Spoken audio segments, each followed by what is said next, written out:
দিল্লির পথে প্যারেড করে জলপাইগুড়ি ছাত্রীর সাফল্য আনলো। তাকে সংবর্ধনা দিতেই উৎসাহী মানুষের ভিড় তার বাড়িতে। ফুলের মালা ও মিষ্টিমুখ করে তাকে সংবর্ধিত করা হলো। পাশে ছিল পিডি ওমেন্স কলেজের ছাত্রীরা ও অঙ্গীকার ঠাকুর, জলপাইগুড়ি জেলার পিডি ওমেন্স কলেজের তৃতীয় বর্ষের বিজ্ঞান বিভাগের ছাত্রী। সম্প্রতি 26শে জানুয়ারিতে দিল্লির কর্তব্য পথে প্যারেডে অংশগ্রহণ করেছিলেন। দীর্ঘ 1 মাসের ক্যাম্প ছিল দিল্লির জওহরলাল নেহেরু স্টেডিয়ামে। সেখানে তাকে ট্রেনিং দেওয়া হয় এবং নির্বাচন করা হয়। ভারতবর্ষ থেকে 200 জন ভলেন্টিয়ার ছিল, তার মধ্যে 144 জন নির্বাচন হয় দেশের এই গুরুত্বপূর্ণ দিনটিতে। প্রধানমন্ত্রী, রাষ্ট্রপতি সহ বিশিষ্ট ব্যক্তিদের উপস্থিতিতে প্যারেড করার সুযোগ পায় অঙ্গীরা। আর সেখান থেকেই আজ সকালে ফিরে আসতে জলপাইগুড়ির মানুষ তাকে সংবর্ধিত করেন। এই সাফল্যে খুশি হয়েছে তার পরিবারের সদস্যরাও। যেটা ভেবেছিলাম যে অভিজ্ঞতাটা হবে তার থেকে অনেক বেশি অভিজ্ঞতা হয়েছে। ওখানে প্রতিটা দিন একটা করে আমাদের যুদ্ধ ছিল, প্রতিটা দিন যুদ্ধ করেছি আমরা। এবার আমাদের ওয়েস্ট বেঙ্গল থেকে আমরা 8 জন গিয়েছিলাম দিল্লিতে।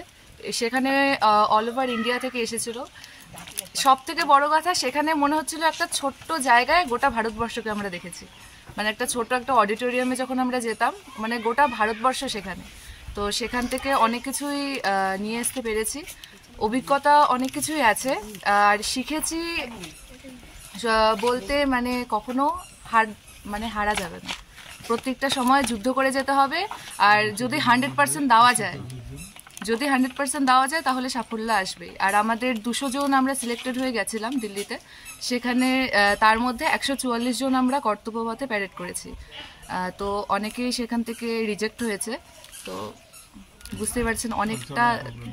হ্যাঁ, এনএসএস এর তরফে গিয়েছিলাম। হ্যাঁ, এনএসএস এর তরফ থেকে গিয়েছিলাম, ন্যাশনাল সার্ভিস। জলপাইগুড়ি হয় কতজন? জলপাইগুড়ির থেকে আমি একাই গিয়েছি এবং এটা প্রথমবার কেউ যাচ্ছে, মানে গিয়েছিলাম আমি। ভর্তি চলিতেছে নার্সারি থেকে নবম শ্রেণী পর্যন্ত অ্যাডাম স্কলার একাডেমিতে।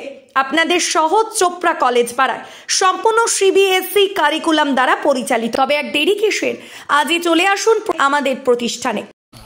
খুবই আনন্দিত এবং গর্বিত।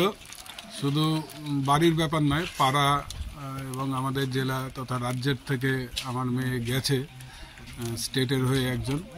সেটা খুবই আনন্দিত এবং ও যে সেটা করে আসতে পেরেছে, সবার মুখ রাখতে পেরেছে।